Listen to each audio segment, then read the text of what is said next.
আগামী পর্বে আপনারা দেখতে পারবেন মাঝরাতে ঘুম থেকে উঠে ঈশানকে সব জায়গা খুঁজে বেড়াচ্ছে ইন্দ্রাণী গাঙ্গুলি আর ঈশানকে ডাকছে, কিন্তু ঈশান বাড়িতে নেই।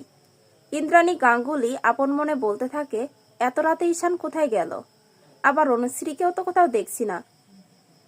এত রাতে হঠাৎ ওদের কি হলো? ওরা কোথায় গিয়েছে?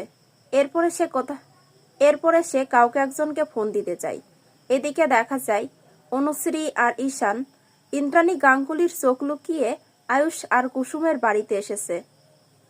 আয়ুষ ঈশানকে বলছে, তোরা কি করে জানলি যে আমরা এখানে আছি? এদিকে দেখা যায় আয়ুষ যে ডেলিভারি ম্যানের কাজ করছে সেটা জানতে পেরে যায় স্যাম। ছবি দেখে বলতে থাকে, ডেলিভারি ম্যান? এইবার হবে স্যামের আসল খেলা। তো বন্ধুরা, এই ছিল আজকের আগামী পর্বের আপডেট। কেমন লাগলো কমেন্টে জানিয়ে দেবে। পরবর্তী আপডেট দেখার জন্য চ্যানেলটি সাবস্ক্রাইব